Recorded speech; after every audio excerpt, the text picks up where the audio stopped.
Let's get Redux week started. Yeah, woo! Here we go. Let's see. There it is. Here's the music for you today. Samurai Japanese lo-fi hip-hop mix. Yeah, it's one of my favorites. Okay. Let's go ahead and jump into it. So we're going to be talking about Redux. Yay!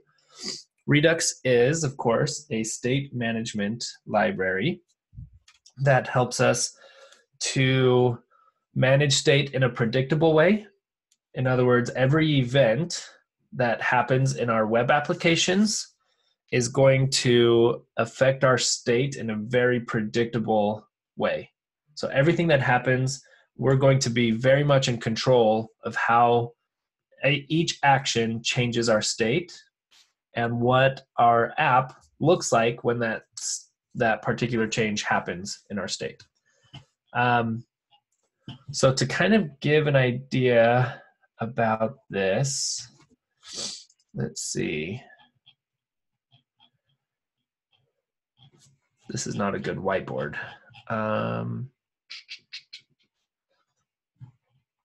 Yeah, this will work. Just close that. Okay, so to give just a simple idea of what we're going to do and how we're going to be using Redux, we're used to having our component structure built out like this, and it grows and gets more complicated, and then we map over something and it renders lots of children things. For componentry, we've got our component this. So what we've done so far is we've said, all right, we've got some state here, we've got some data that we're going to put onto our state object here, or maybe our app component is just going to manage what shows in the, or what children to display, and we'll put our state down here. But our components so far have been managing the main data for our application. So with Redux, what we're going to do is we're going to pull the state out into what we call the Redux store.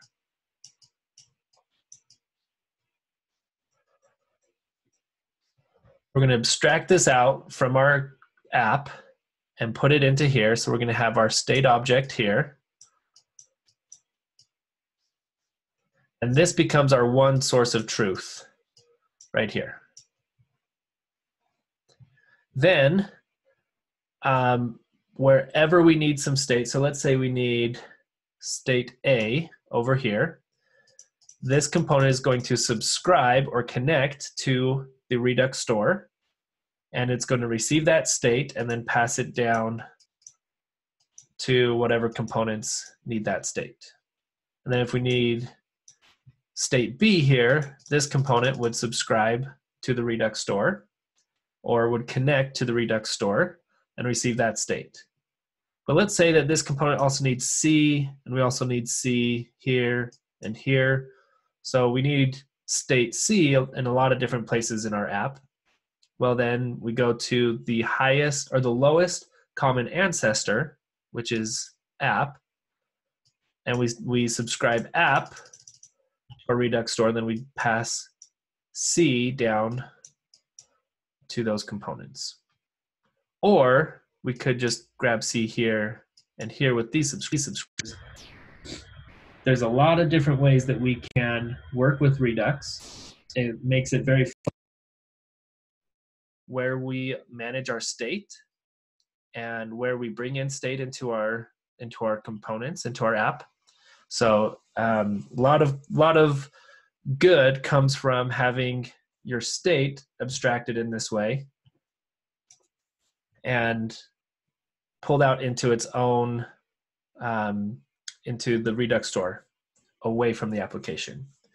Now, of course, when an event happens and we need to update our state, let's say we type into an input and we hit enter and we want to add whatever we typed into onto an array in our state, something like that. Well, that's where we get some helper functions that we call, let's try this color, that we call action creators. So action creators are simply functions that get invoked when we want to update our state. When an event happens and we want to update our state. Maybe the component is mounting and we want to fetch some data. We'll call an action creator function. Maybe there's a button click or a form submit. We'll call our action creator function. So our action, wherever that event is happening, let's say we've got a button inside here. When our user clicks on that button, it's going to invoke an action creator. And that action creator will call a function that we call a reducer.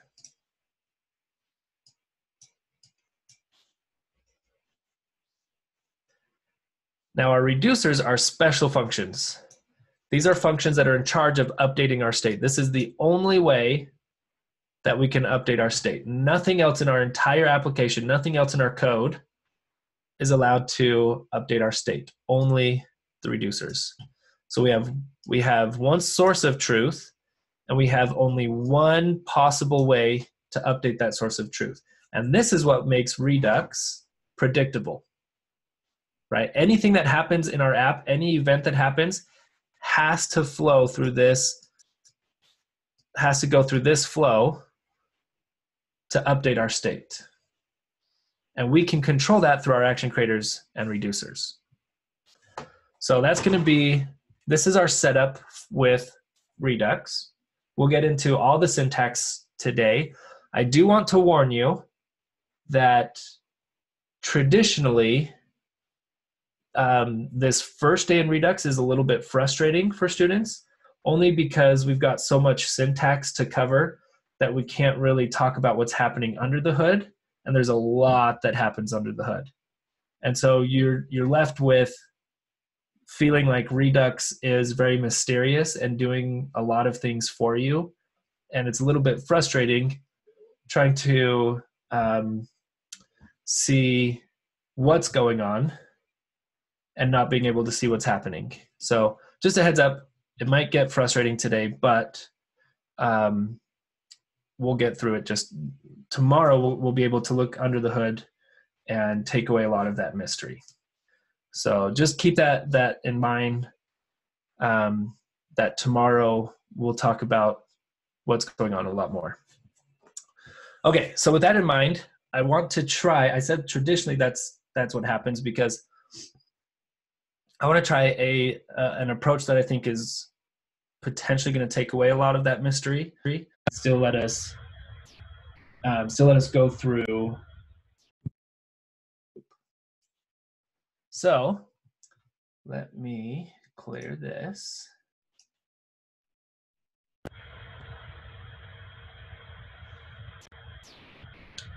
And what we're going to do is we're going to go this replit right here. So I'll give you this link. And as I told you before, in a Redux flow, reducers are kind of a key point for Redux. So we're going to talk about what a reducer is. It's not the principles behind reducers. I think if we understand the principles behind reducers before we ever look at Redux, it will help us understand Redux a lot better. So first, when we say reducers, we first think of the reduce function in JavaScript, right? So if we go to MDA and look up reduce,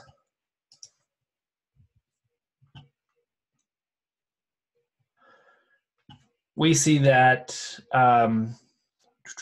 let's see, Where's a, there was a definition here that, okay. So the reduce function executes a reducer function that you provide. And this is the same principle. A reducer function is the same principle as a reducer that we're going to see in Redux. So maybe we went here. What is a reducer function in JavaScript?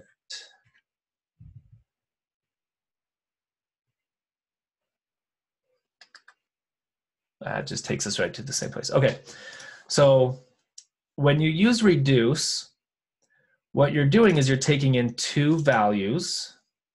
When you're using a reducer function, you're taking in two values. You're reducing those two values to a single output value. In Redux, that's the exact same. That's exactly what a reducer does in Redux.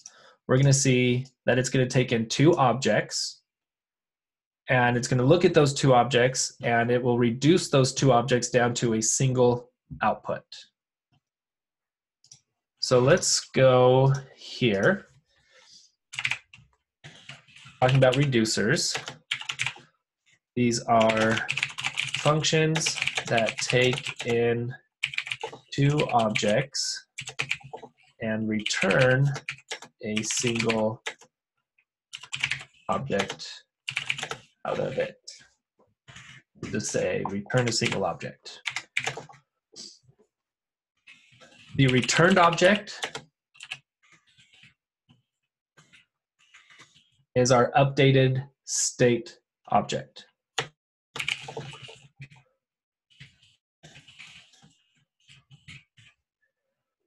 So if we look back at our drawing here, when we go through this flow, when an event happens in our app, goes through the action creators, goes through the reducer.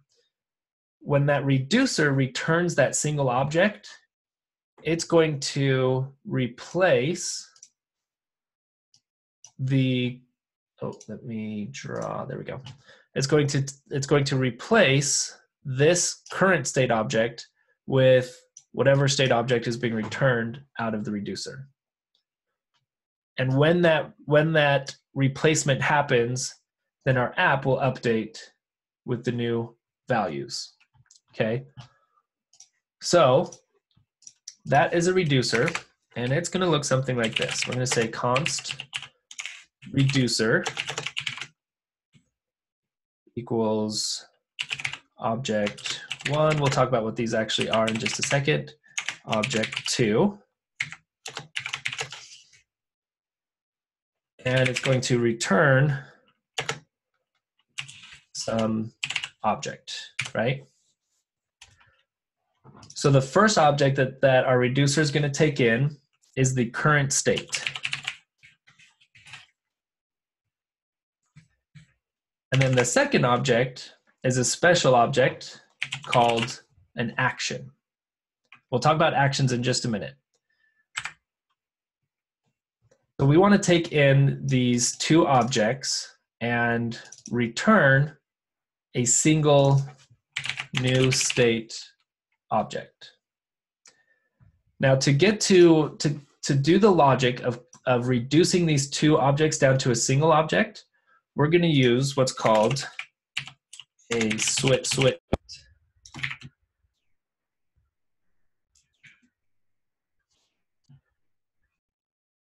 I haven't had a chance to look at switch statements. They are used a lot in Redux. They're used for every single reducer that you'll build in Redux. And what it does is it's basically a shortened way to do an if-else statement that has a bunch of else if, else if, else if, else if. So let's say we had an action that had a type string, a type property, and we were saying update title. We would return some object with the updated title, right? But else, if the action that's passed into our reducer function has a different type, is a different action, let's say delete Smurfs out of the English dictionary because we all hate that word right now. And we would return a different object, right? So this would be state 1, it would be state 2. These two objects look different because we've taken in different actions. And then we could do this on and on and on and on. We're going to have a lot of different actions that could potentially come into our reducer. And so instead of repeating this logic over and over again, what we're going to do is use what's called a switch statement. So let's just bump this down. And we'll write a switch statement that is going to look at the action type. And it's going to say, for the case that the action type is update title, I want to return state 1. And then for the case that we've got delete Smurfs for the action type, we're going to return state 2.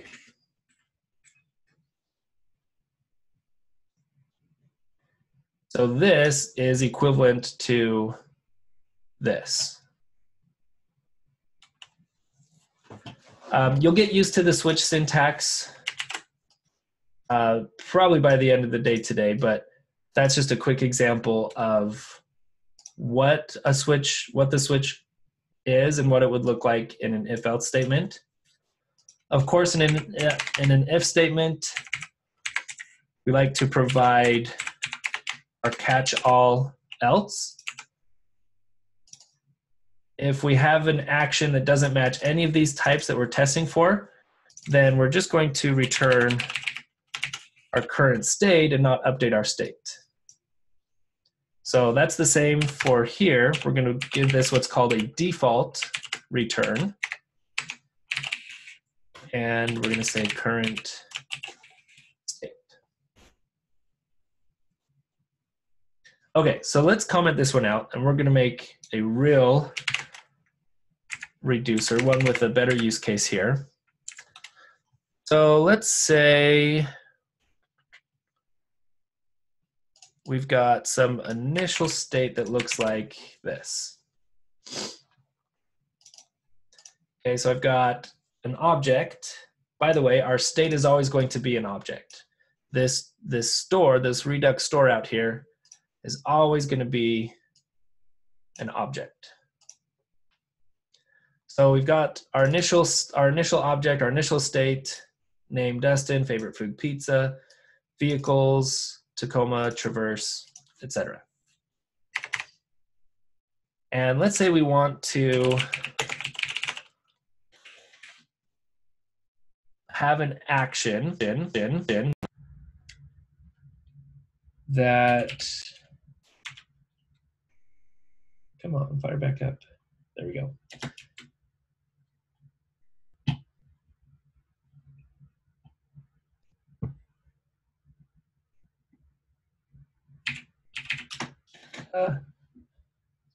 Not computer powered problems again.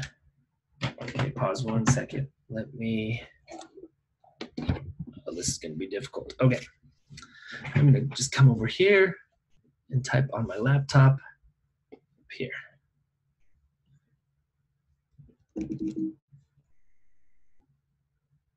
Okay, there we go. All right, so we're going to have an action called change food. This is going to be the syntax that we use.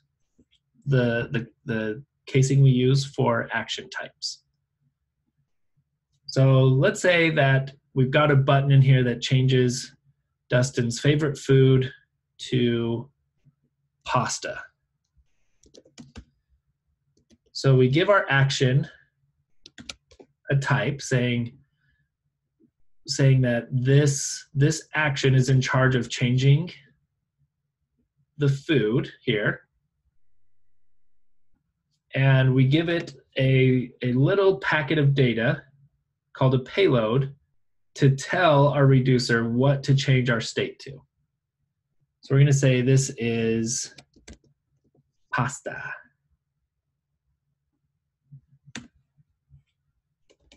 Okay, so we know what we want to accomplish. We know that we want to take this initial state and we want to change this to pasta, right? So what we're going to do is we're going to take this action and we're going to pass in our current state, which is this initial state object, into a reducer. We're going to pass in this action and we're going to write a case for when we receive this action into our reducer, how it's going to update our state. So we're going to say const reducer equals, we're just going to call this state and action. We're going to write a switch statement that's going to check the action type. And when we get the action type,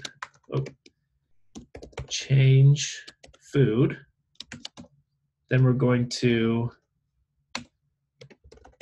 return a new object. Okay, we're going to take this object, which we're going to pass in initial state. We're going to take this object, and we're going to build a new object out of them. So the way we do that is we say, well, we only want to change favorite food. So let's give our brand new object here all the values from whatever is passed into our state. So we're going to spread in everything from state. And then we're going to look at, since this is change food, we know we're trying to update favorite food. So let's go ahead and update favorite food with action.payload.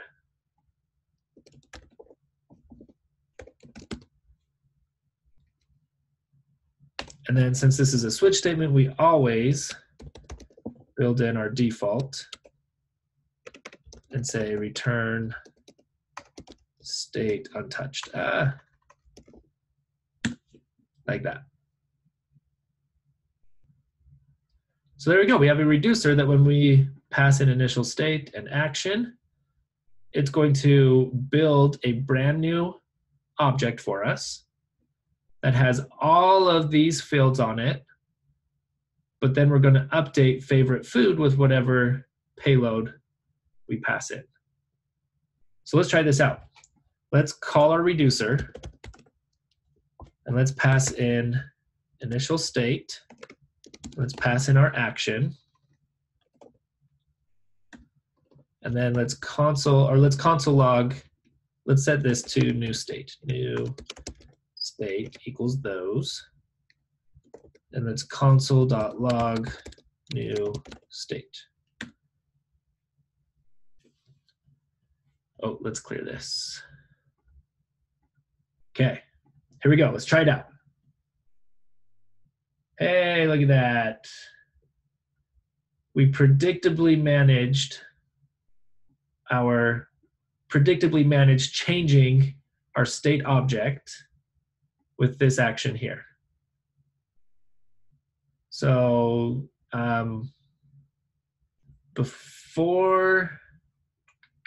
let's do this. Before we invoke our reducer, let's console.log initial state. Okay, so we get our initial state with pizza, and then our new updated state with pasta. Cool. So we can see how this is working. We're taking in our state object, we're taking in an action object, and we're reducing these two objects down to a single object with a predictable change happening. So let's write a new action. Let's say const add vehicle action. Every single action, by the way, has to have a type property on it.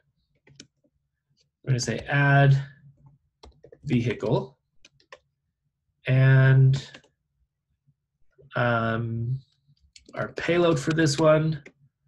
Okay, someone give me your dream car. What's our payload going to be?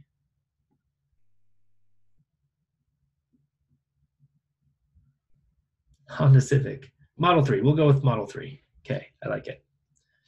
Our payload this time isn't going to be a string, right? We want to pass in an object. So let's pass that in. Let's say model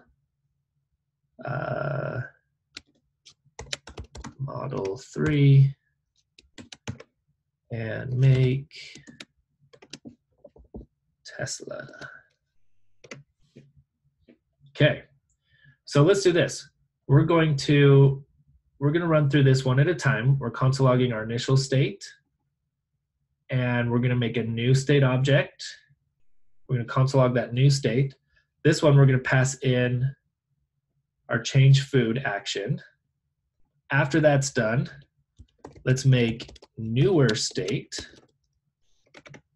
by calling our reducer, passing in our new state object, and passing in our add vehicle action.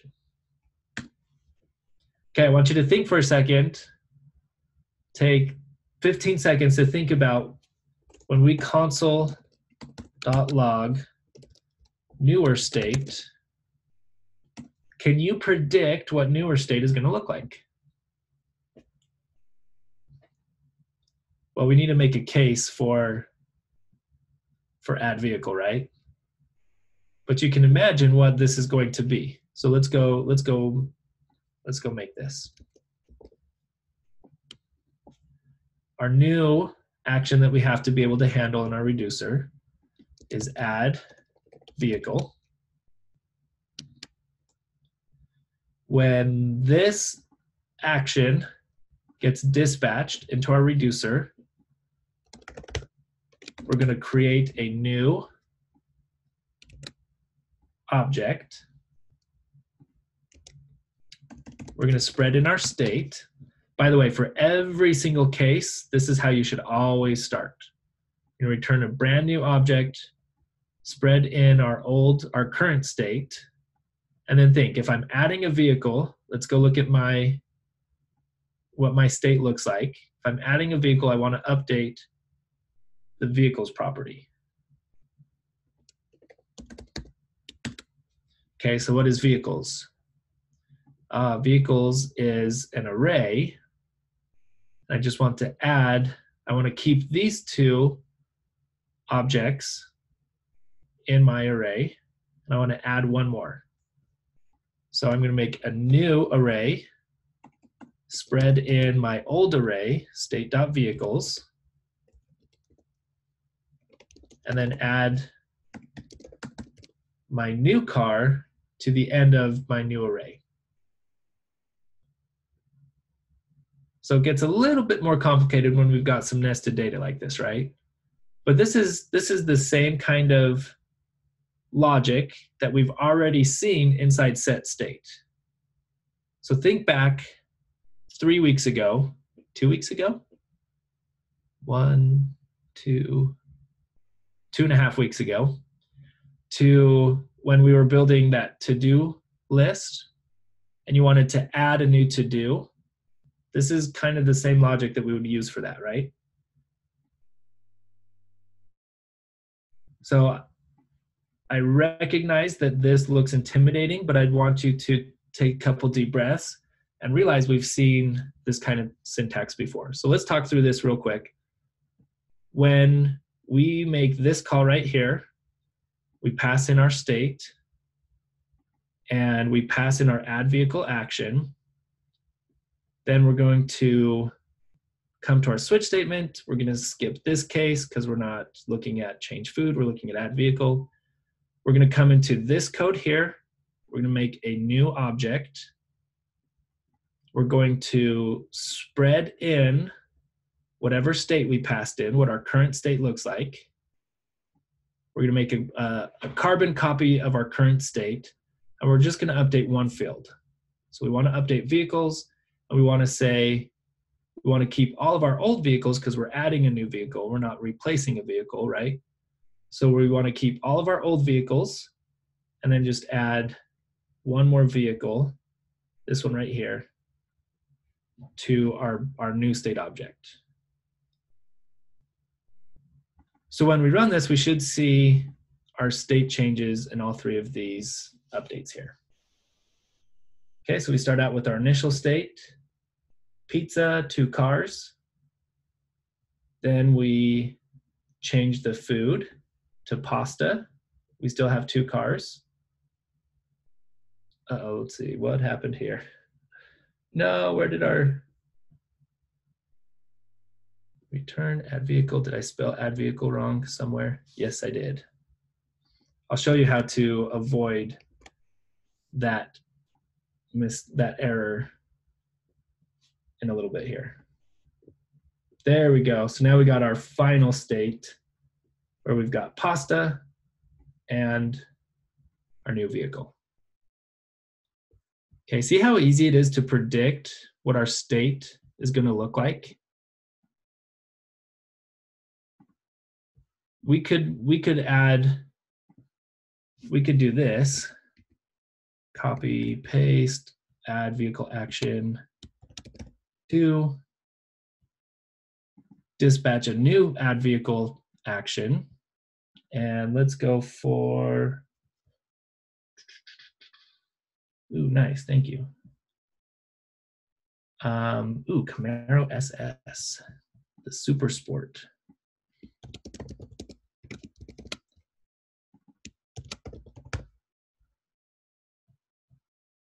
So now if we do all this again,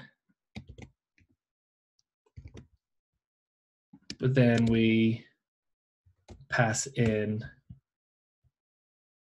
newerest.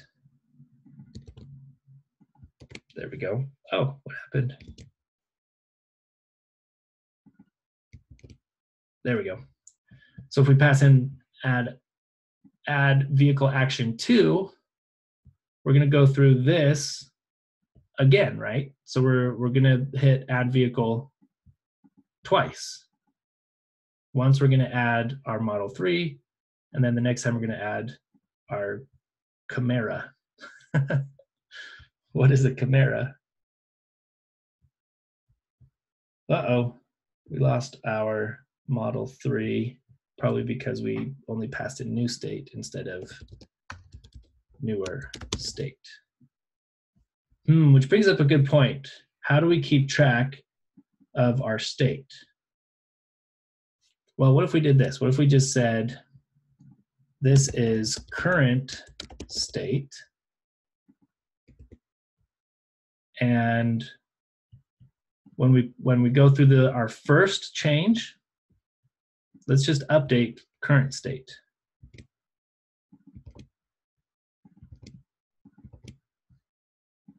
So we'll make this a let.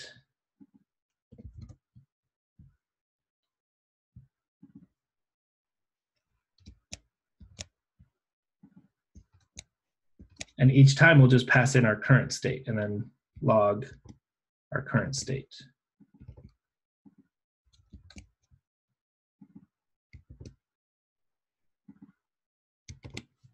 Like that. Now we don't have to worry about what our newer or newerest or newest state object is, right? We're just keeping track of it in this one object. Initial state is not defined. Where's initial state? Aha, right there. Okay, let's try it again.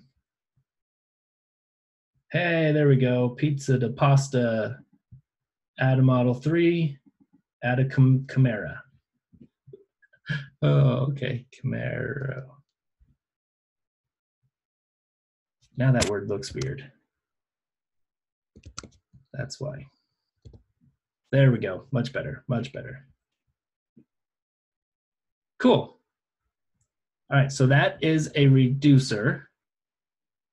And this is going to be the flow that we work in. We're going to create actions for every possible event that happens in our app that we want to run through a reducer, that we want to update our state. So there was a comment earlier that I noticed. That's a whole lot of code to change one word.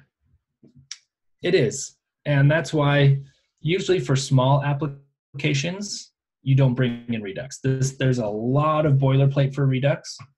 And Redux really shines when you have a larger application with a lot of state. So much state that it's getting harder and harder to manage your state in a predictable way. That's where Redux is just amazing. Redux is horrible in small apps like the one we're going to be building today during our guided project and this afternoon during your projects, but that's okay. We need to practice it on something small, right, before we jump into a huge application. So yes, it's a lot of code, but we need to learn it in this context first. Okay, let's jump to questions and then we'll take a break. All right, does React hooks have the potential to replace Redux for React? Potentially. I've got some theories on this, and maybe Friday during our AMA we can talk a little bit more about that. When is it appropriate to use Redux? How big does the app have to be so it's not unnecessary? That's a really hard question to answer because, first of all, the size of your app is always going to be changing. Second of all, it's really personal preference. So when you feel like your state is hard to manage in a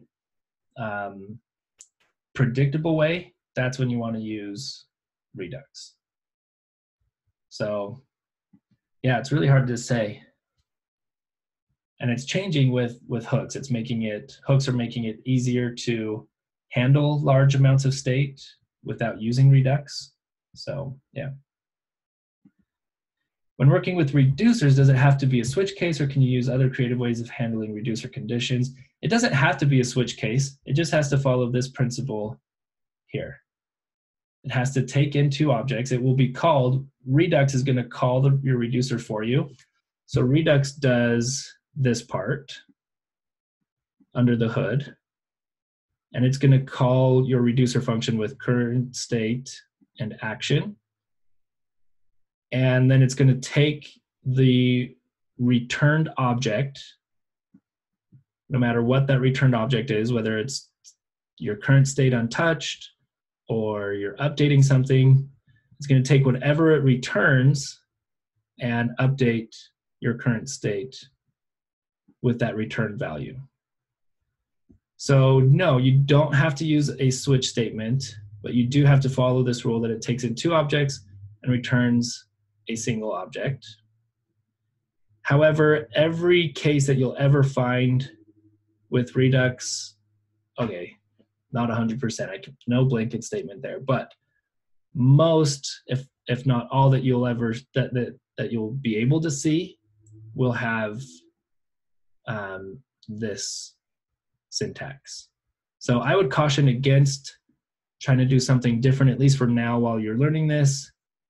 And because every example you'll look up online, you'll see it done this way.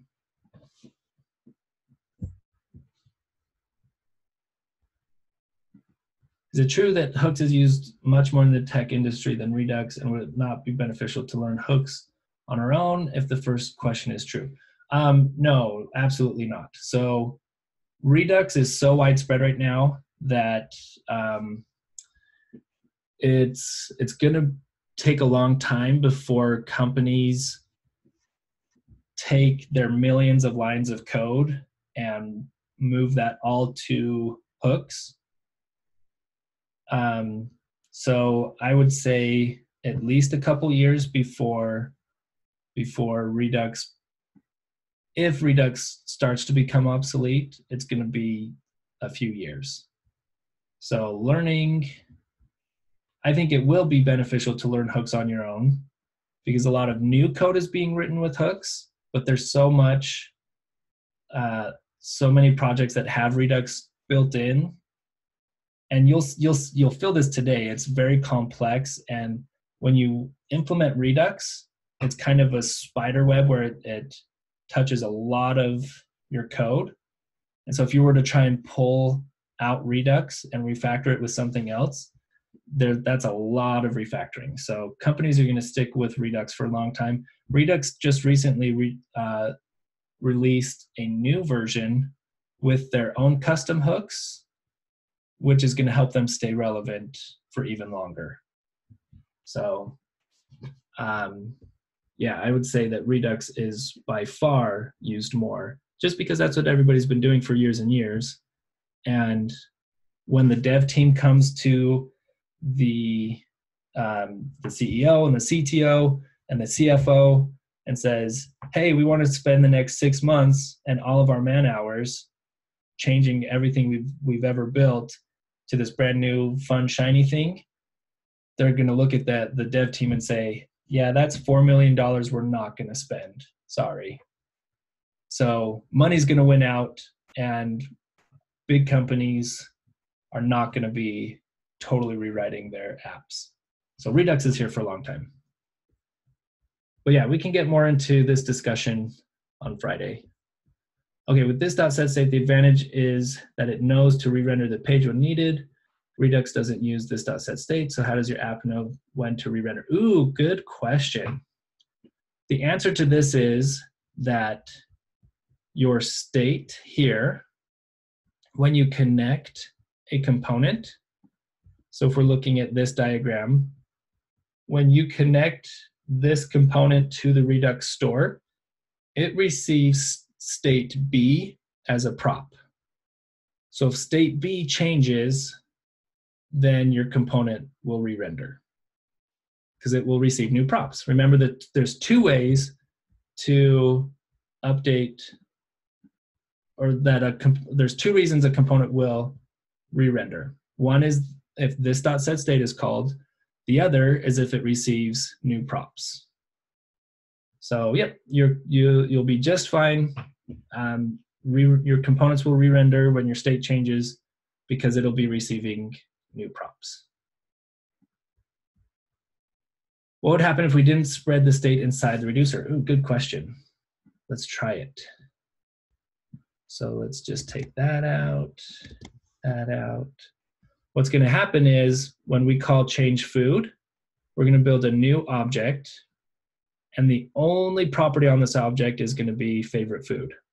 Then when we call add vehicle, we're going to build a new object, and the only property on that object is going to be vehicles.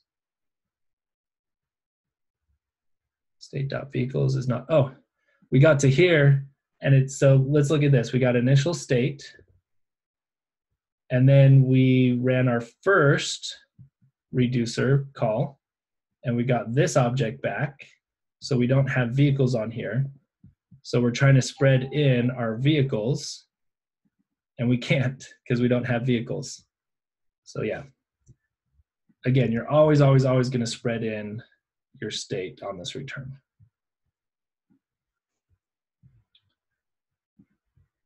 We'll talk about today's project at the end of the lesson. Okay, let's take a break, and we'll come back and finish up this discussion and then get into our guided project.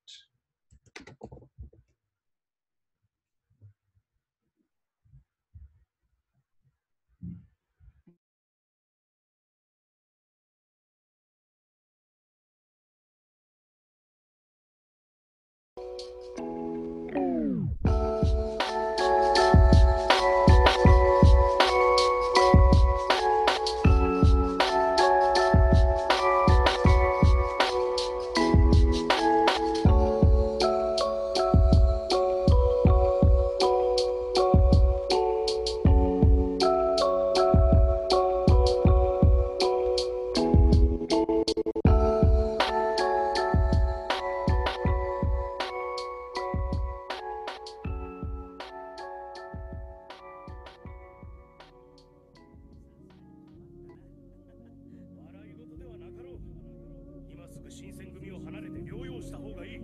空気のきれいな場所でゆっくりと。新選組を離れる。それはできません。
Just a legend.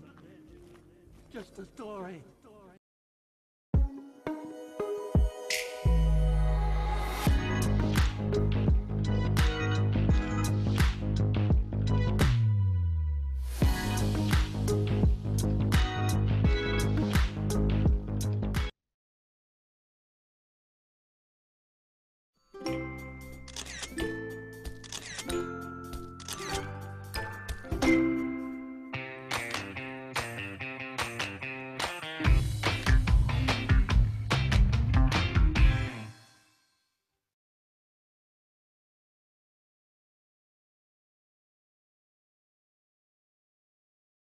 A story to scare little kids. But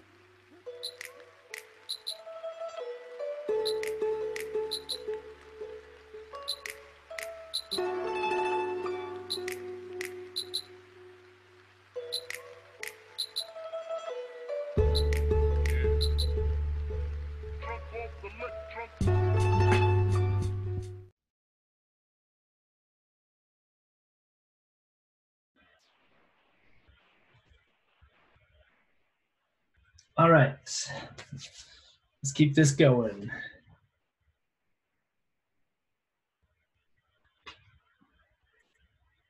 So, real quick,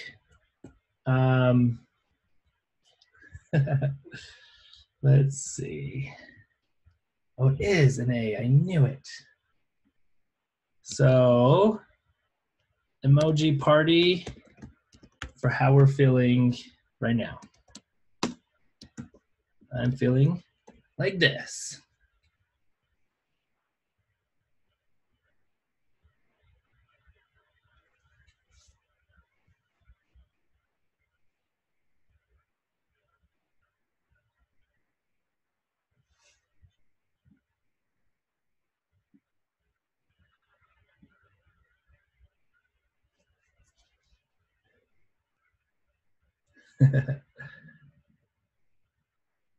We have a Spidey sense emoji. Spider-Man alert. That's awesome. Okay, let's keep going. There's lots of syntax to cover for today. So the syntax that we've looked at so far here that we actually will be using, we'll be creating initial state objects like this. We're actually going to call it initial state in our code, not current state. We'll be writing actions, but we're actually going to make these dynamic with, or we're going to dynamically create actions with functions called action creators. So we won't be saying const action equals object. We're going to say function. Well, let's do this. Let's say const action function equals an action that returns. We'll do an implicit return here, or explicit return this. Oh no. There we go. And then we'll make this a function as well.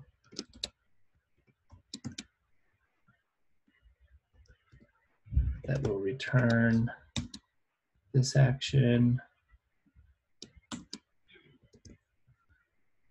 And format that, and then we'll make this a function. So this is more like what we're going to be doing. So we're going to return these objects, and like that. So now when the reducer gets called, what we're going to do is actually call functions to retrieve those actions, like that. So Redux relies on a programming paradigm called functional programming, where there's just a whole bunch of pure functions that we call that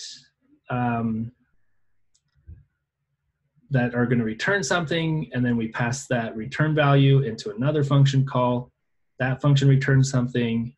We're going to capture that return value and update our current state object.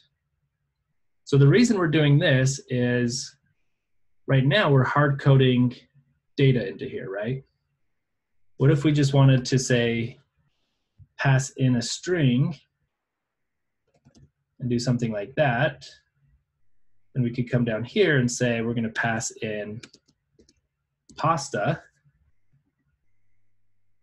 and we could do this a couple times with different foods, right? Because I'm fickle when it comes to food choices. We'll say, let's say trout. Yeah. And then we'll say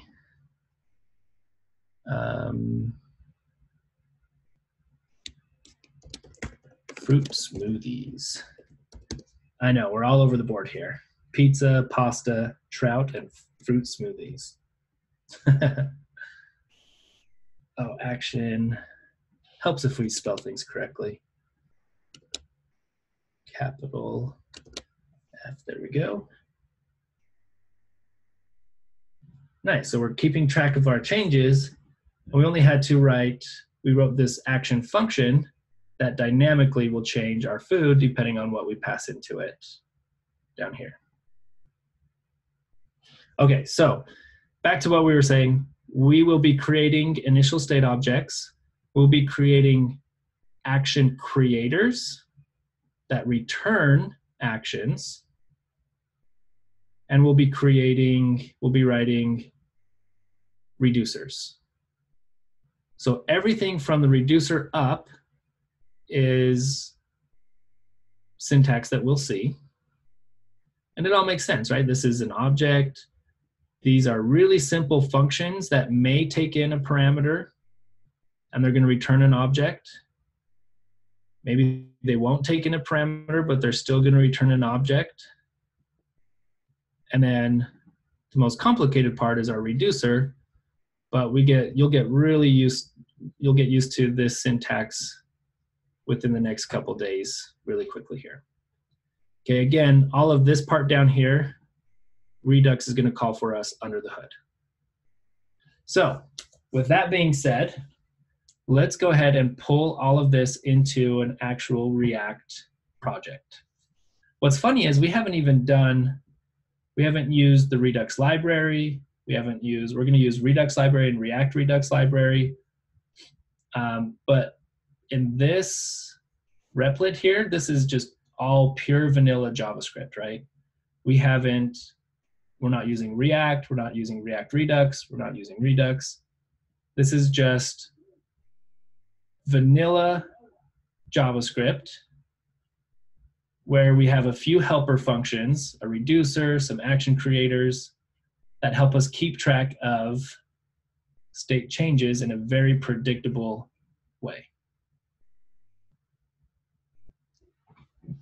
The confusion comes in when we use those other libraries to help tie this into a React project. But I'm hoping that this look at it with vanilla JavaScript kind of helps take away that mystery a little bit. So let's go ahead and jump into React. Welcome to Redux land, yay. All right, so I'll give you this code sandbox.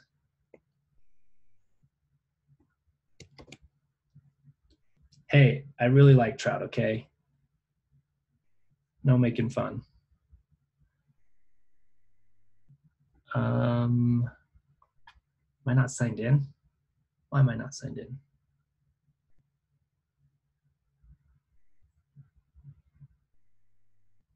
Live, there we go.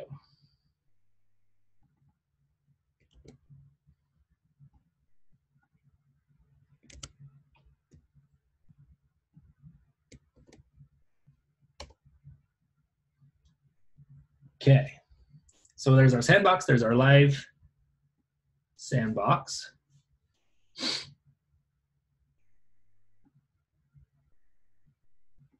Let's take a look at this real quick. We've got our app component that's taking in a title component. If we look at our title component, we've got a title. We've got an input here and a button. And our input is being controlled by some state on this class. But we don't have anything happening when we click this button. What we want to do is we want to set up a Redux store with a title in our state object. And we want to get this title here. We want to display this title from our Redux store, not just hard-coded in this header. And then we want to be able to type into our input. And when we click on the button, that button click is the event that we're going to watch for to update our state. So when we click update title, we want to go through this whole loop here. We're going to click on a button. We're going to have an action creator that creates an action, passes that action to our reducer, updates our state. Our updated state is going to update the title in our app. Okay, so that's the flow we want to do. You'll notice that we still have, even though we've pulled all of our state out here into the Redux store, we've pulled our app state, we still have, what color should we go with? Let's go with white. We still have, oh, I actually have to annotate though. We still have some state here. Ooh, this is a lot harder with without my mouse. For our input, right?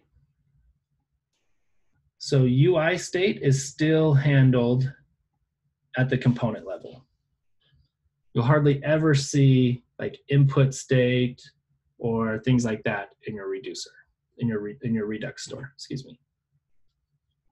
So we're going to keep everything we've learned so far. We're not discounting anything we've learned. We're just adding a new app state manager through Redux. Okay, so we'll get ready to do that in just a second. Let's look to see if there's any other questions, and then take another quick break, and then we'll jump into building this project.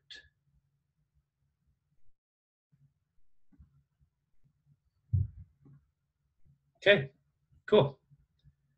Let's do it. I'll see y'all back in 5 minutes.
All right.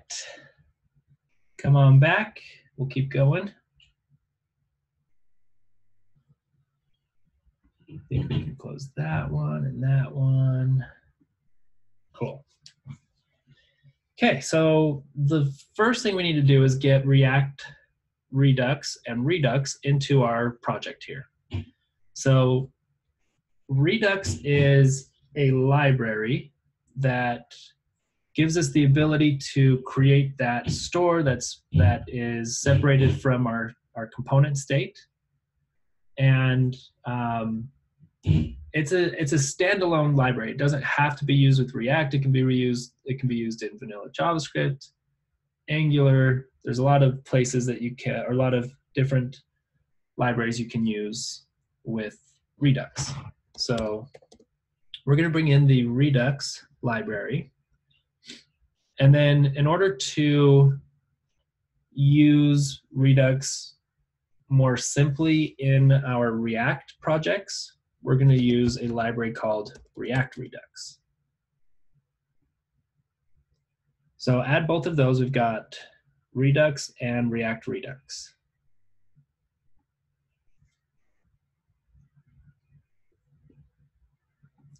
And then what we need to do is we're going to use a component called a provider we're going to wrap our app inside this provider component to make our app aware of the Redux store. So we're going to import this provider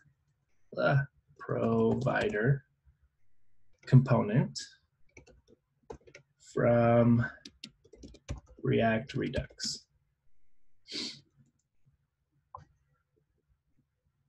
I don't have my clickety-clackety keyboard, so it's harder to type. Miss those mechanical keys.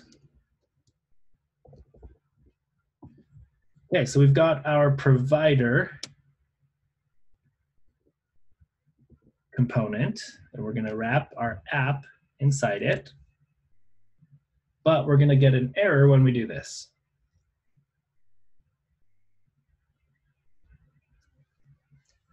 And the error we're getting is happening because we're supposed to provide our store to this provider component.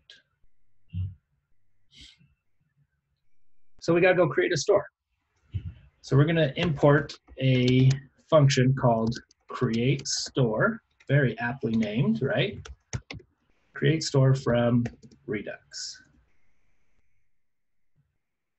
This is a function that we're going to call to create a new store. So we're going to say const store equals create store. And we're going to invoke that function. And we're going to pass our newly created store to the store component, or to the store prop here. Oh no, one more error. Let's see what this one says. Expected the reducer to be a function. So we're supposed to pass a reducer into our create store function. Well, that's fine. We know how to make reducers, right? So let's go up here. Let's make a folder called reducers. And we're going to make a file called index.js. We'll talk about why we have multiple index.js files in our app. But let's just go ahead and export const reducer. We're going to create our reducer. So we've got some state, we've got an action,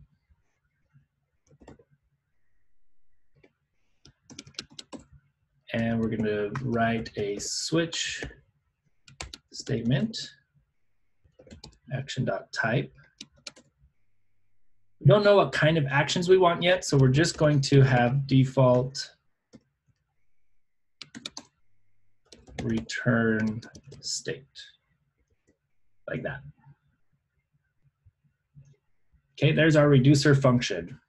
So let's go back to our index where we're trying to pass a reducer into create store, and let's import that reducer function.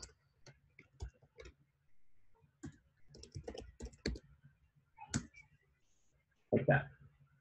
Oh, let's see, dot slash. Cool. So that worked.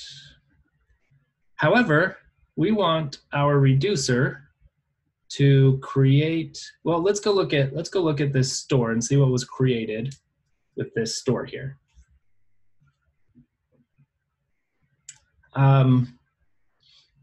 Yeah, we'll come back to reducers in just a minute, because there's one more step we need to do. So we're going to pull up the React tab, and let's go ahead and zoom in here. And here's our provider that we passed in our store.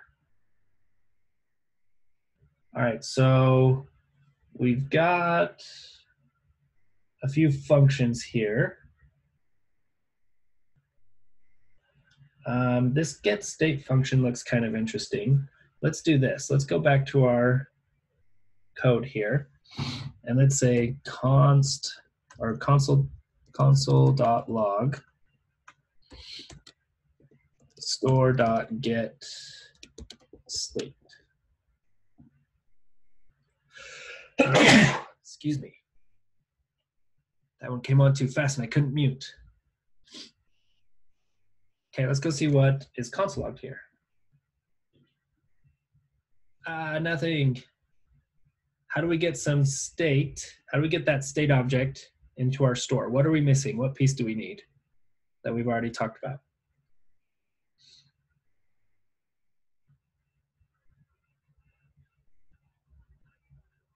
Yes. Yep. We need our initial state. Thank you, Devin. Much appreciated. Okay, so let's go back to our reducer file. And let's say const initial state equals, let's give our state a title. Let's say this is from the Redux store.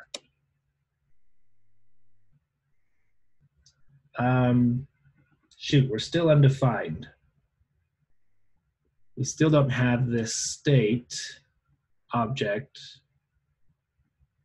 inside here.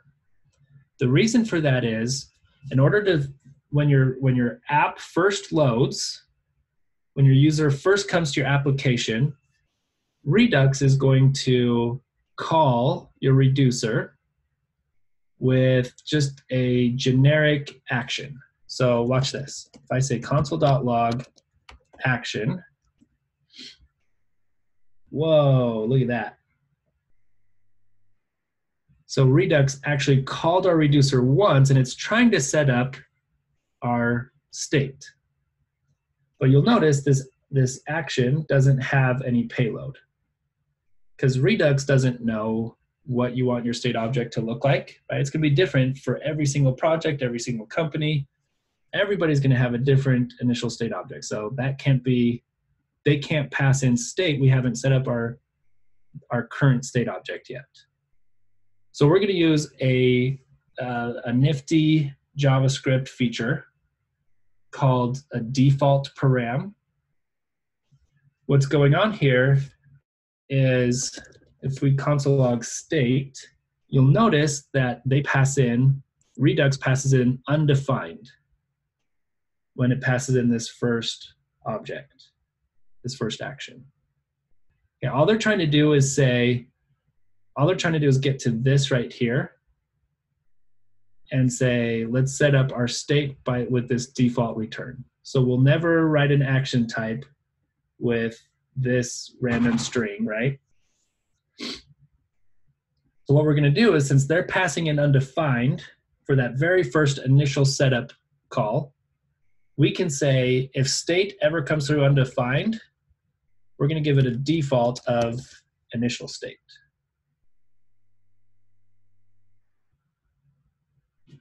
Oh, let's spell things correctly though. There we go.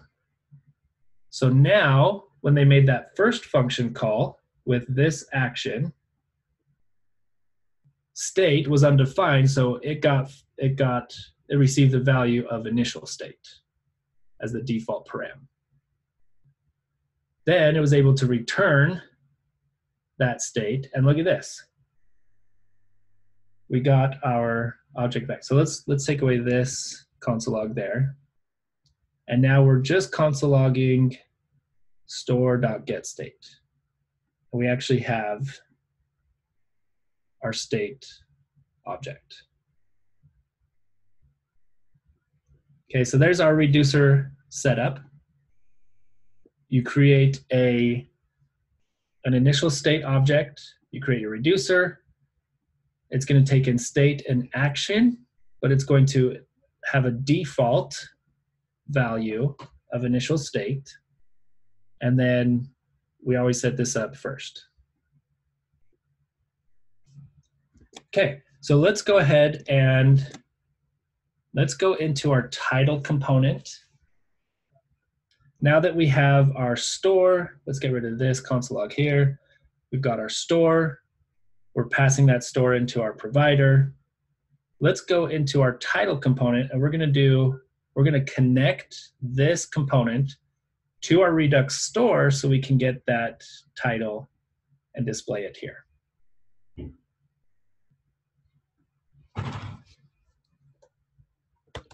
So we're going to import connect from React Redux. All right, little trick for knowing which library you're importing from. If there's ever anything that doesn't touch your React app at all, for example, create store, has nothing to do with React, right? This is solely 100% Redux. We're not doing anything with this create store call that has anything to do with our React app. So create store comes from Redux. It's the bridge pieces that we import from React Redux. So for example, this provider component. This is a React component. So it's a bridge piece that makes our app aware of our store. This connect function. This is the way that we connect a React component with the Redux store. So it's kind of a bridge piece. So we're going to import that from React Redux. So that should help as you're trying to remember which library to import from. All right, watch this. This is what we're going to do. Connect comes down here. We can go into our export line. I'm going to say connect. We're going to call our function once, call it twice. And take a look at this. Oh man, tell you what, it's hard to switch to a new keyboard. Take a look at this. We are calling a function, passing in a component. That function call is going to return a new component, and we're going to export that new component. So connect must be a, so close, higher order, yes, component. Yes, high order component. Perfect. Hey, 30 points for your efforts, Nate. Well done. Cool. See, I told you we'd see higher order components all over the place, right? If we hadn't studied higher order components, that one day, this would be a whole lot more confusing, right? So connect, this higher order component gets called twice. The first time we call it, it's going to, let's take some notes on this. So connect gets called, so hard, gets called twice, 2 times.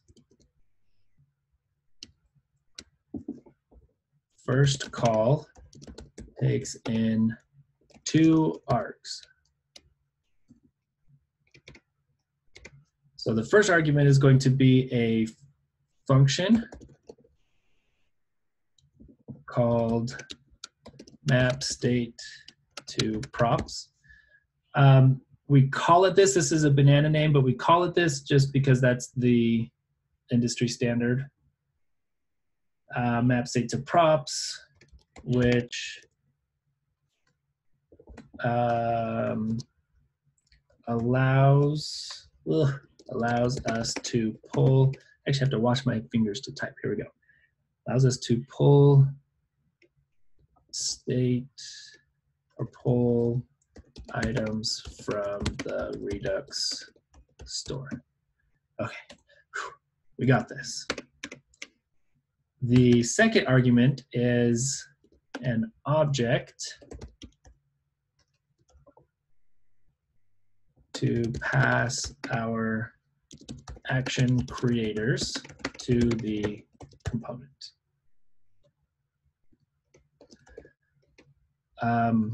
The state we get from from map state to props, and the action creators we give to the object will all be available to this component via props. Okay, no more typing. Let's be done for today. Let's just go ahead and call it. Just kidding. It is hard to stretch way up there though. All right, so we're gonna call connect 2 times. The second call takes in the component we're connecting, like we're doing right here with title. But this first call is gonna take in a function that we're gonna call map state to props and an object. So we're gonna go ahead and create a map state to props function. And we'll pass that in right here. And then we'll pass in our empty object right there. Look at this error. Map state to props and connect must return a plain object. Okay, we can do that. Return plain object. All right, but our map state to props needs to do more than this, right? It's going to, this is the function that's going to let us pull items from our state and make that item available to our component props. So let's go look at our state. Our state looks like this. We want to get title from our Redux store and make it available, put that title prop, that title state on the props of this component.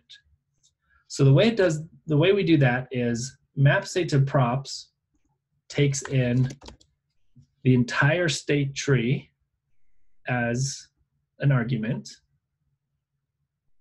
And so when we return this object here, we're going to say we want title, we'll call this title on props. We want to make a new prop called title on props. And we want to give the value to that thing, state.title. So state.title is coming from our Redux store. So this object is state in our map state to props function. State.title is going to be this string here. So this will evaluate down to that string. Now this is going to be put on props in this component. So here, instead of saying welcome to Redux land, we're going to say this dot props dot title on props. And hey, it's working. It's working. Look at that. So normally we would call this just title. Get the value state.title and render this .props.title. I can prove to you that this is working. Let's go 3 exclamation points. Booyah. There we go. So we're rendering now this string from inside our React component.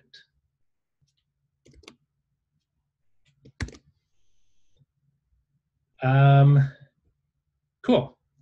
Let's see, how are we doing on questions? Yeah, let's take a look at questions, and then we'll come do the last part. So far, what we've done is we've created a reducer so we can set up our state object, right? We pass in our initial state, and Redux sets up our state object with this object here. We take that reducer and we create a store for our app, a Redux store. Pass that to provider, which makes our app aware of the Redux store. So inside any component we want, we can import connect. And through this higher order function flow here, and through our map state to props, we can grab any value from our state object and make it available to our component. Okay, that's where we're at right now.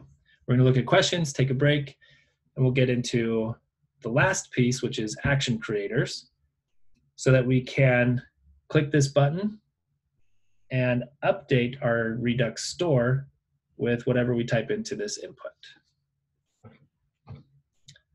All right, so question is map dispatch to props the object of all actions that are being imported. So map dispatch to props is similar to map state to props. So this object here can either be an object or it can be another function that we create called map dispatch to props. But objects are easier to understand, and yeah, this is how we're going to do it all week long. I didn't really use map dispatch to props that often, but it's one of those things that's like we don't have time for it, but it'd be good to know at some point in the future. So we're just going to do the action or the object syntax here, which is way easier anyways. How does provider work with React Router? Good question. So this kind of takes place of our router, our browser router from React Router, right? So if you want to use the browser router component, just do this.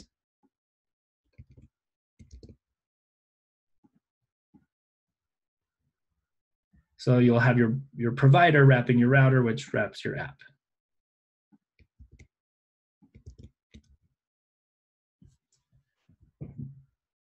How do you handle events in Redux? Well, stay tuned, and in 5 minutes, I will show you. Haha, that was so clever. All right, let's take our last break, and I'll see you back in 5 minutes.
Okay, let's finish this up.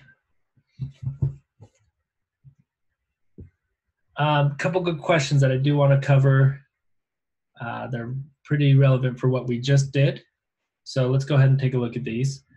This question, can you explain how map state to props is working? Yeah, let's take a look at it one more time. Let me move my zoom tools way over here. Okay, so we've got this store created, right? In our store, we console logged it. There's some functions on there. We're not gonna have a chance to look at that until tomorrow, but let's go into our title component, and the map state to props starts with this connect function, right? So connect is a higher order component that is extending some kind of functionality to our title component. And then when we call connect twice, and we pass in this function and this object, and then we pass in our component, it's going to return a different object, a new object, or new component, and that new component is what we're exporting, right? So what is the functionality that it's extending onto title? Well, among some other things, it's taking whatever we've returned out of map state to props, and it's adding this object to our props object. So it's extending all of these properties. We could have 5 or 6 or 30 properties returned out of map state to props, and all of those properties would be extended onto the props object in our title component, including whatever normal props we've passed in the normal way. So if we go look at this and we take a look at our title, I'll see there's the higher order component connect. If we click on title, we see some prop, which is being passed in the normal way, and we see title, which is coming from the Redux store. So here's some prop, just a normal prop, and then title is being extended onto props through map state to props. Now, we can console log our state object here. And by the way, I do this quite often. If my state isn't coming back as I think it should, then I'll console log my state right here inside my map state to props to see what it looks like, and make sure that things are happening as I think they should happen. So that's a really good way a good place to start debugging if you run into problems. All right, so that's how map state to props is working. It's grabbing our state object, as you can see here, and extending this object onto our props object. So then the other question is kind of loaded. Can you go over what we're importing? A bit confused as to which are components or functions. That is just something you're going to have to kind of learn by repetition. So it'll take a few times, but you'll get the pieces down a little bit more. Connect is a higher order component. We've also imported create store, which is this function here, and provider, which is this component. So that's what we've imported, but again, I can tell you that right now. It'll just take some repetition to get it into your muscle memory, to get it into to be able to work with it pretty easily. Okay, so next part of this, why is there a curly braces after the map function? So that's because we've got just a normal function here with a function body. So these curly braces are the function body. Since we're not doing anything, if we take out this console log, we're not doing anything but returning an object. So you could do an implicit return here, but I figured that would kind of muddy the waters and be a little more confusing. So we'll just do it the most simple way by having a function body and an explicit return inside here. Also, when we imported our state, why didn't we have to import from index.js? Ooh, good question. So I don't know if anybody else noticed this, but we didn't say /reducer/index.js, right? It worked when we just went /reducers. The reason for that is anytime you have if you import from a directory, then JavaScript under the hood will look for an index.js and will look for whatever you're importing from that index.js. Which brings me to why we use index.js is because it seems like this is going to get really confusing. And again, on a small project, yes, it's probably unnecessary. But anytime you use Redux, you're using it on a large project with probably 10 plus reducers. We're going to have an actions folder here in a second with an index.js. You're going to have lots of action files. You're going to have lots of reducer files. So index.js is just a way to make importing and exporting a little bit more organized. And we'll look at this deeper tomorrow when we split our reducers into multiple files. But for now, we're going to put everything into an index.js and export directly from here. And then tomorrow we'll see a little bit better use case for this. So good questions. Again, today is a lot of, well, I'll show you that tomorrow just because of time's sake. But yeah. All right. So the last thing we need to do is make this button click work. So we've got an event that's going to happen when we click this button. We want whatever we type into here to update this title. So to make this work, we need, if we're looking at our flow chart here, where's my annotate tools? If we're looking at our flow chart, anytime we have an event that needs to update our state, we're going to invoke an action creator. These action creators look a lot like these functions here that we wrote inside this replit. So we're going to create a new directory here called actions. And we're again going to have an index.js, and we'll see, we're just going to start with that now to get used to it, and we'll see better use cases for it again tomorrow. So we're going to have a function called change title. And this is going to have an argument. It's going to take in a new title string. And then it's going to return an action. Okay, so let's talk about this real quick. This function is called an action creator. It's a function that creates actions by returning an action object. All right, so the returned object inside here, returned object here is an action.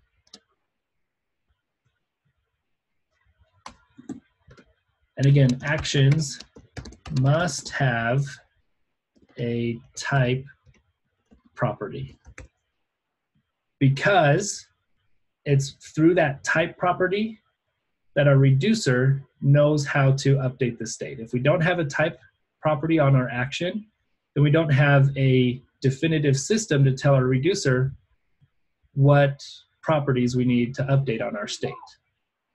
So every action must have a type property, and you can also have an optional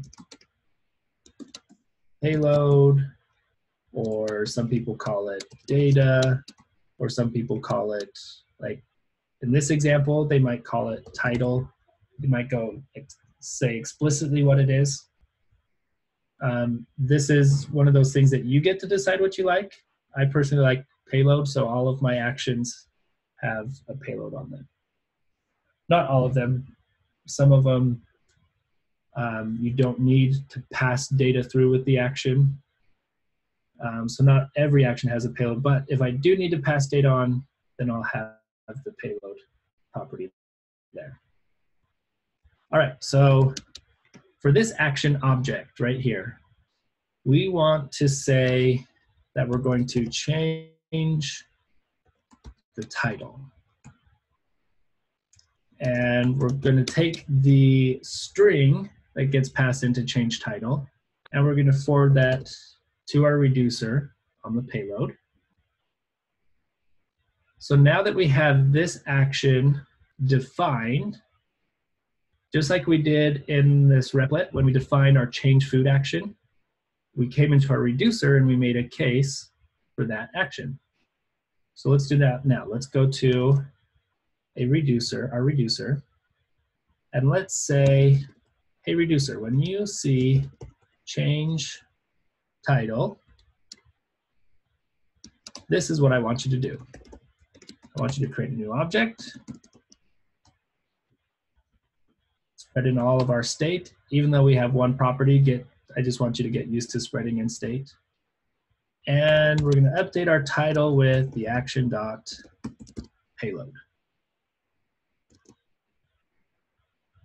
When that happens, when this reducer gets called and receives a change title action with a string on the action payload, it's going to update our state object.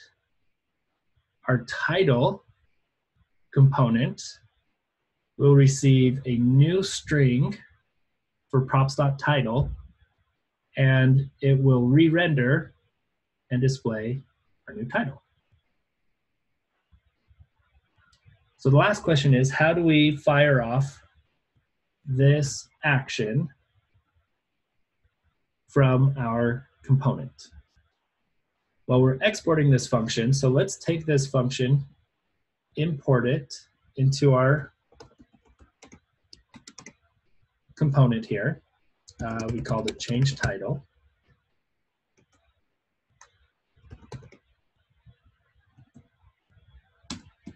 Again, we've got an index.js, so we're just going to import from the folder. You could, by the way, do that for components, any folder you have. This isn't a React or Redux specific thing. This is a JavaScript modules thing. So you can follow the same pattern in any directory that you have through your entire app. And yes, when you have a lot of components, it's often used inside your components directory. Okay, so it's really tempting at this point to say on click and say, let's invoke change title and pass in this .state.new title text, right? We've passed in our function here, so technically we can just call this straight in our component. However, this is not going to work. So watch this. I'm going to console log. I do this pretty often as well. I console log just what I'm passing in here, just to make sure I have this connected correctly. So I'm going to console log that. I'm going to type in a new title, click update title, and I get this console log here, but my title didn't update. So I go to my reducer, I say, all right, I give in, is my action coming through okay? Type in new title, click update, I get new title, but I don't get my action console logged here. This is because, remember I told you that React or Redux is going to do this part under the hood. It's going to call our reducer for us. So we haven't given Redux the chance to call our reducer. The place that this happens, the place that reducer gets called, is under the hood through our connect function. So this is kind of the black magic of Redux that will frustrate you today, but we'll look at it tomorrow, I promise.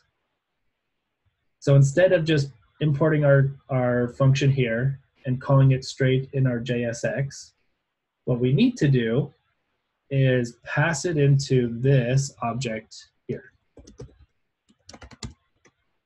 like this. And don't forget that this is the same as saying change title, change title. Okay, we're just going to use the shorthand syntax here. Now, instead of calling change title directly from that import, since we're passing it into this object, it's going to be added to props with some extra functionality that we'll look at tomorrow. So we're going to say this.props.changeTitle. And just by making that simple change, lets us complete the loop. So now we got the console log from our action creator. We got the console log from our reducer. We see that we've got our action is this object here, right? Change title. And the payload is whatever we typed in. So that was console logged here. We went into our switch statement and we said action.type. We're looking at this string. If this string matches this string, we're going to create a new state object with a brand new title. When we do that, when we create a new state object with a brand new title, then title is going to change. This.props.title is going to change, and we're going to re-render with our new title. We can probably make this a little bit better, though. We can probably say change title equals event. Take an event, call event.prevent default, and then move all of this into here.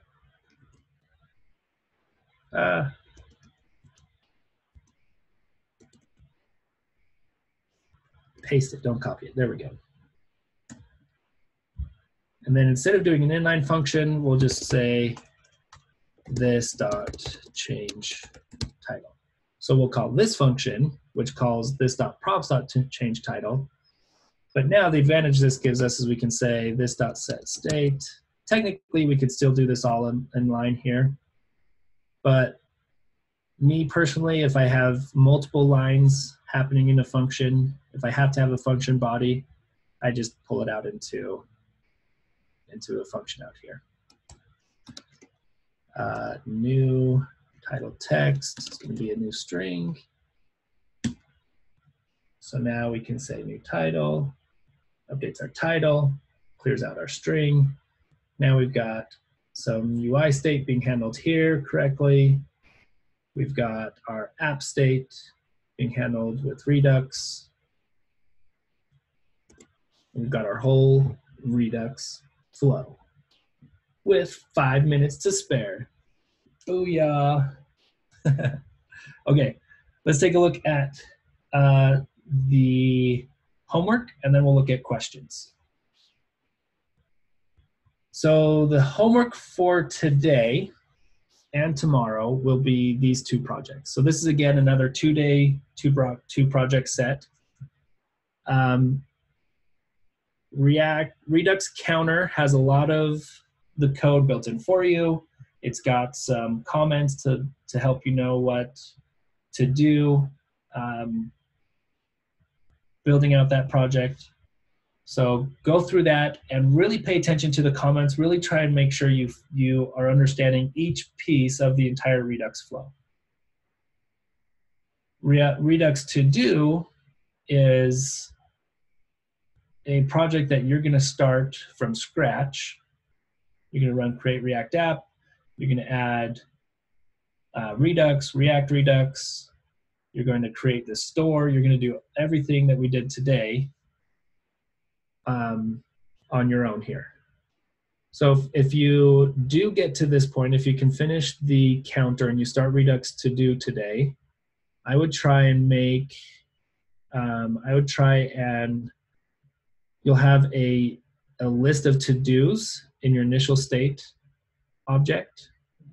Populate this with a few just a few hard-coded to-dos, and see if you can get your component connected and displaying your list of to-dos.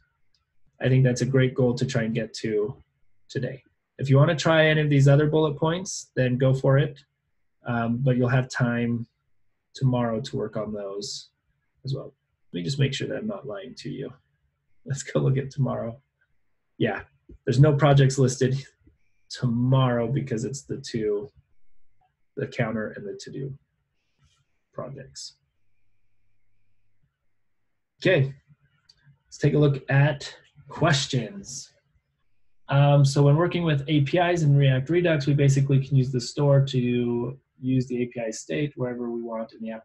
Yes, but there's one, we're going to learn how to use make API calls with React and Redux.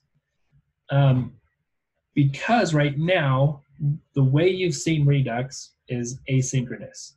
So if you make an API call, you're going to completely stop executing code until that API call finishes, which we know is not the right way to handle API calls, right? We know that we want to handle it asynchronously, but so far how you've learned Redux runs synchronously, and it cannot handle asynchronous calls. So don't worry about APIs until Wednesday. We're going to show you a library called Redux Thunk that lets you run asynchronous code in this Redux flow. But yes, the idea is exactly right. So let's bring back our drawing here. So the idea is that in our action creator, once we can create asynchronous action creators, you'll make API calls here, send that data to our reducer, and add that data to our Redux store, and have access to that data anywhere in your app. Pretty cool, huh? So that should give you kind of a glimpse of the power of Redux and how awesome by the end of this week you're just gonna feel like Superman, React Superman or woman, Superman or Superwoman, a superhero. You're gonna feel like a superhero. You're gonna feel, Alexis, you're gonna feel like a hecka good developer, React developer. Okay, is state inside of MSTP function a banana word? Yes, it is. So you can because we've defined this function, right? So this is a parameter that we've defined. So you can call this whatevs, and then it will still work. There we go. Yeah, new title. Don't call it whatevs though, call it state. When using Redux, should we manage all state with Redux, or is there cases where we manage some of it with the Redux and some of it inside components? Yeah, that's a good question. So mostly the type of state you're gonna handle with Redux is data you get from an API. and then anything that's needed in multiple component trees. So anything else like this input state is only needed right here. So we're not going to put that into Redux, just like we wouldn't lift this up into our app component and manage it here, because it's only needed right here. So yeah, we're going to keep kind of the same principles we've learned, but instead of putting everything into app on the state object here inside app, it's going to be abstracted into that Redux store. All right, if you're going to implement Redux in your project, can you talk about how the building process changes? For example, with Redux, since you can grab data from store from any component, how will it change? Will it change how you build components since you will not be relying on getting props and data from there? Ooh, really good question. So this is my normal flow with Redux. And a good way to start thinking about it. So, oh, I have to start drawing here. So you're gonna have your app. Man, really bad without my mouse. Okay, then you're gonna have a bunch of routes, right? That we learned about last week. So these are your routes, or these are your views. And these each have their own component trees. A good pattern to think about now that changes a little bit when you're using hooks and the context API, but since we're not, this is a really good way to think about it. A good pattern to have now is think about our Redux store out here and make all of these functions or components here connected, and then still pass data down on props. So if in our Redux store, we've got item A, we would connect this component, pass in A here, pass it down, and display A there. So I would still kind of keep things as top level as you can. And then once you feel comfortable with that flow, then start branching out into different patterns.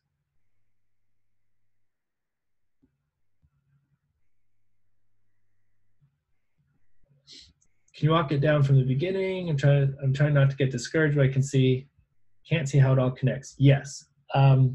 Let's do that after this. And if anybody wants to jump off, you can. And if you'd like to stay on, feel free to stay on. How can we modify an item in state? So we'll go over this tomorrow. We're gonna modify like an object, but if you look back to the logic you used in the to-do app in the first week of React, that's the same exact logic we're gonna do inside a reducer. So look for that set state logic when you toggled an item in that to-do app. That's gonna be the same exact logic with one extra step of spreading in state. The rest of it's gonna look the exact same between your set state logic and your reducer logic between the two to-do apps. But yeah, we'll go over this more specifically tomorrow. Okay, don't get discouraged. You got this. We're gonna walk through it right now. Work on it today. By the end of the week, you'll be surprised at how quickly this comes to you. Just ask your PMs, or if you know someone from a cohort that's been through this. Today feels very overwhelming, but even by Wednesday, you'll be like, oh yeah, Redux. Okay, so let's close this. And we've got index. I'm gonna slide this over. Let's actually do this one. Yeah, let's do this one down. And let's do this one to the right. Oh no, close to the right. Whoops, split right. There we go. And then over here, we're gonna bring in our action and split down. Whoa, what happened here? There we go. Split down. Okay.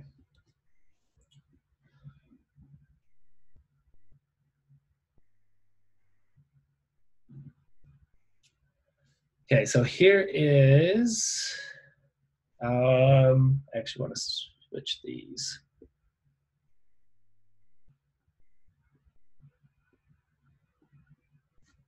So here's our app.js.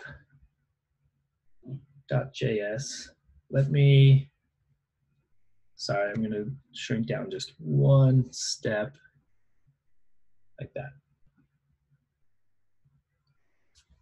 And let's connect the Wacom tablet. It'll be a lot easier to draw with if it's charged.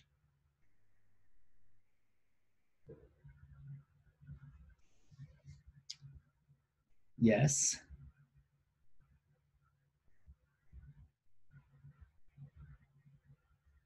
Where are you? Wacom. Don't look. Oh, I don't have that.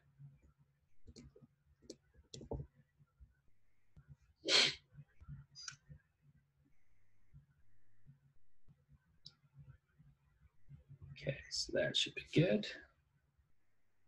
Okay, cool. All right, so, oh, let me actually start drawing here. Bring my draw tools over.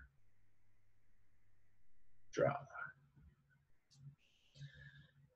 All right, so we're creating, at the very beginning, we're creating a store, right? And we're getting this store from our reducer. So our reducer is returning our initial state, which is this right here, our initial state object, by this default return. So when our app at the very beginning, when our app is, when someone comes to our app and our app fires up in the browser, then this reducer is going to be called one time, and it's going to return our default state and set up our store with this initial state here. Okay, so then we pass that into here, and we set up our app ready to read from our store. So then, as we render title, so we come over here to title, and let's see. Oh, it doesn't let me.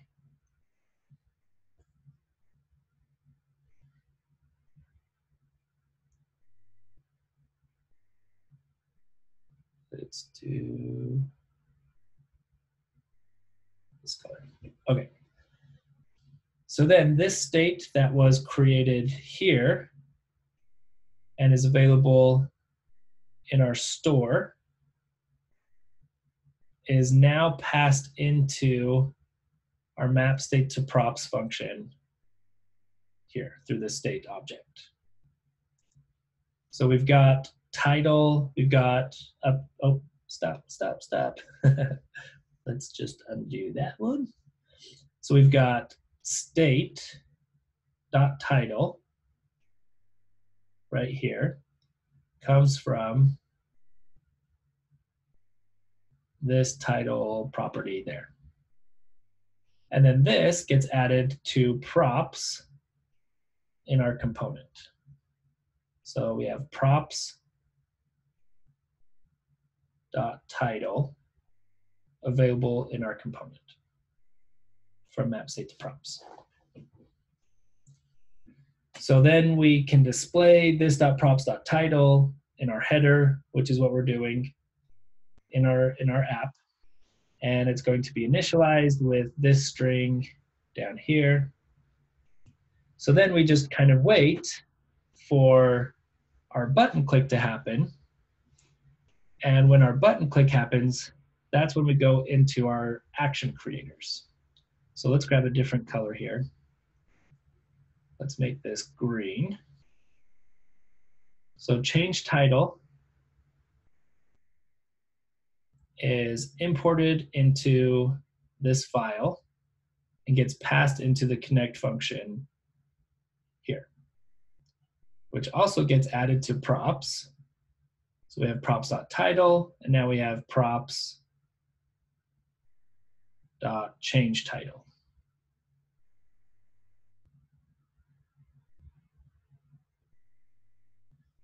So we can invoke this function by clicking that button, and we're going to pass in our new title, the text that we typed into our input. So when we click on that button from our component, pass in our title, it's going to return this function or this action here.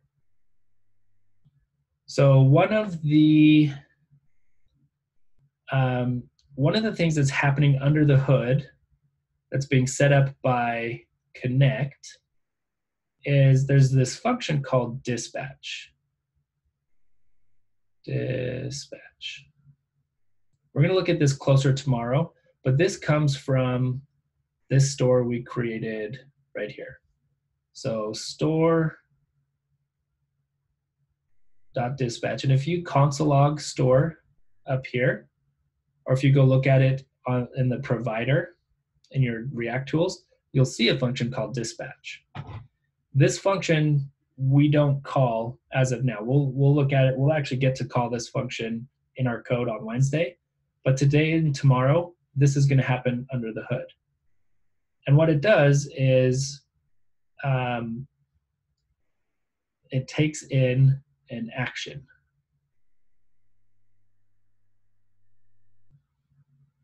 And the action that it takes in is this, whatever's returned out of our action creator. So instead of just taking in an action, what it's going to do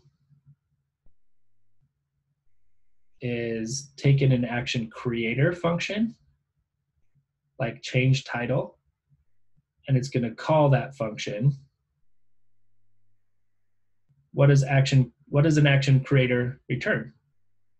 It returns an action. So by calling an action creator and invoking an action creator, it's really just calling an action. So then store.dispatch, the actual function looks like this: const dispatch equals a function that takes in an action.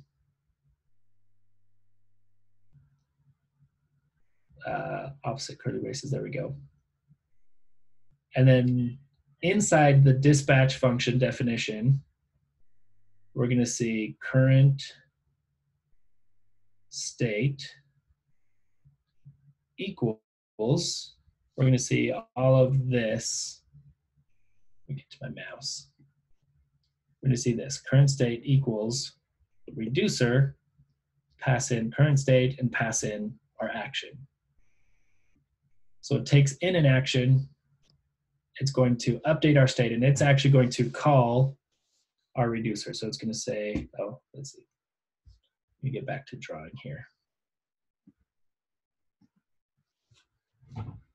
So it's going to call our reducer, pass in current state, and pass in the action from right here.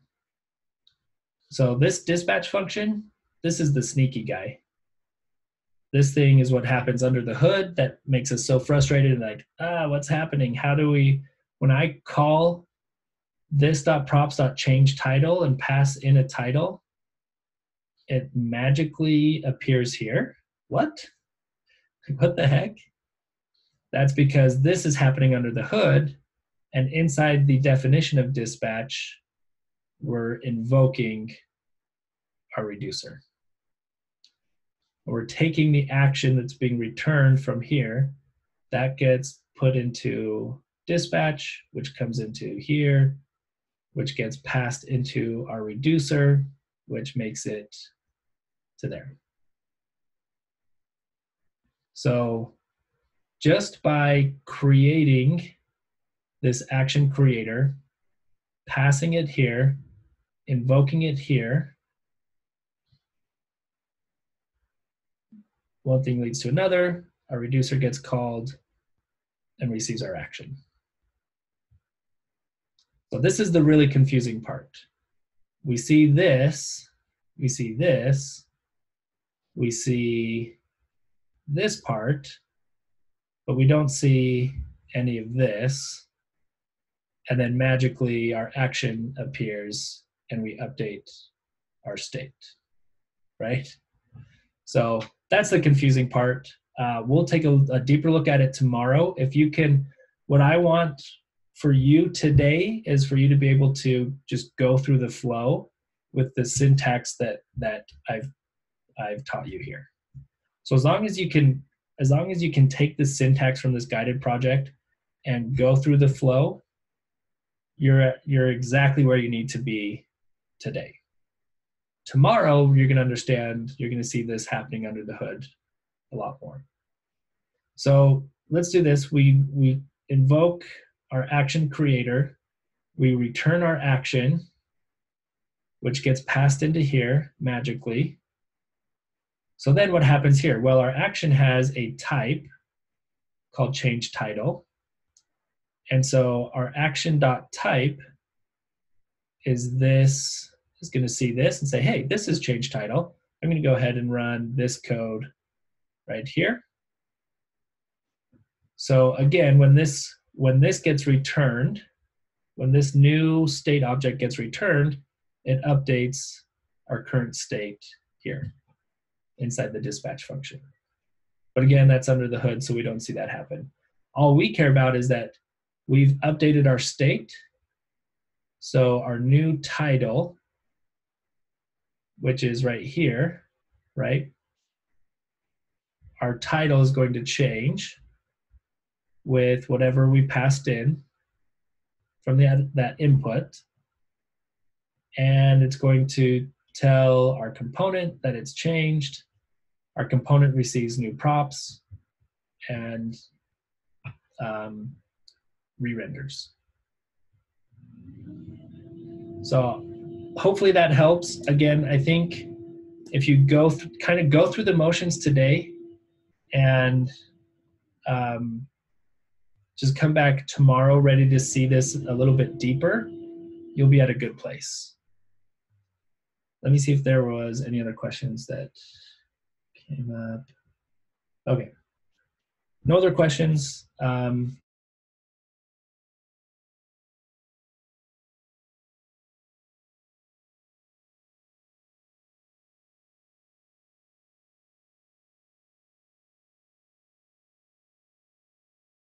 So yeah, okay, let's go ahead and we'll call it for today.